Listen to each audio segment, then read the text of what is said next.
Reflexão do dia, Mateus 20.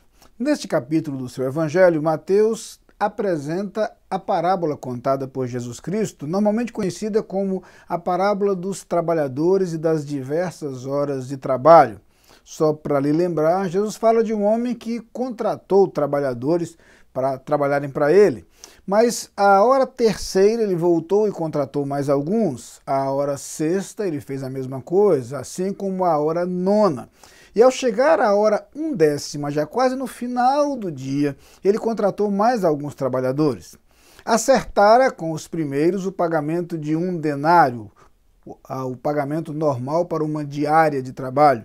E ao final do dia ele decidiu pagar a todos igualmente. E a começar daqueles que tinham começado a trabalhar no final do dia, ele deu 1 denário a todos os trabalhadores.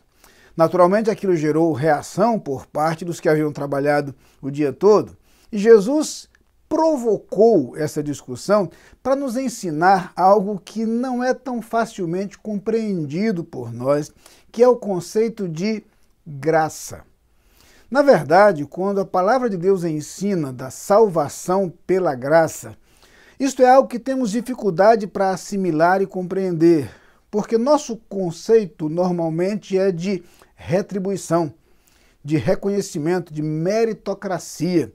Daí porque em todas as religiões do mundo sempre houve a ideia de que a salvação teria que ser conquistada, teria que ser merecida, teria que ser adquirida, ou por boas obras, ou por compra de indulgências, ou por cerimônias e rituais, ou através de sucessivas reencarnações, ou através da meditação. Alguma coisa teria que ser feita para que o homem se tornasse merecedor da salvação. Jesus quis dar um exemplo radical de que, na verdade, a salvação não é merecida. A salvação é graça, é presente de Deus, e isto é tantas vezes lembrado no Novo Testamento que fica fácil perceber como esta verdade é importante para o cristianismo. Diferente de qualquer proposta religiosa jamais existente ao longo da história da humanidade, o Evangelho de Cristo é o Evangelho da graça. Porque pela graça sois salvos por meio da fé, está lá em Efésios capítulo 2.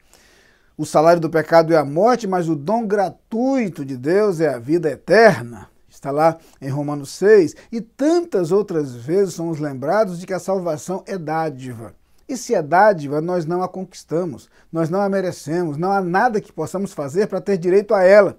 Inclusive, convém lembrar que aqueles que foram salvos no início da vida e se converteram no início da vida terão a mesma salvação e a mesma vida eterna que aqueles que, à semelhança do ladrão da cruz, conheceram a Jesus e o caminho da salvação na hora da morte.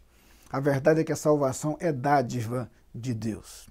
Claro que isto não anula o fato de que ao longo de nossa vida e de nossa caminhada, as nossas decisões têm efeitos, resultados e consequências. Por isso somos tantas vezes ensinados nas Escrituras a respeito da lei da semeadura.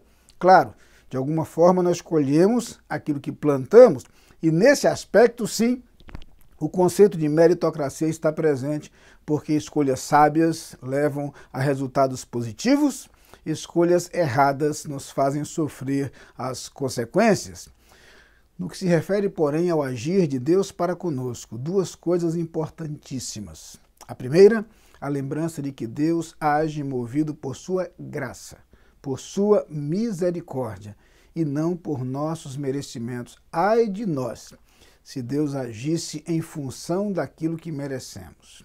A outra verdade preciosa, o conceito de que a salvação que nos é proporcionada por Jesus Cristo é presente de Deus, sem que nada possamos fazer para merecê-la.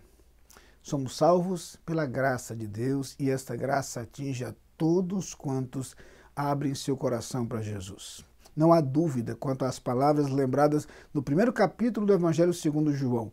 A todos quantos o receberam foi dado o direito de serem feitos filhos de Deus. É dádiva, é presente. Fomos feitos filhos de Deus em Cristo Jesus, tornados herdeiros da vida eterna pela graça e pela bondade de Deus. Como é bom celebrar esta verdade como é bom anunciar esta mensagem para que outros também a conheçam. Amém.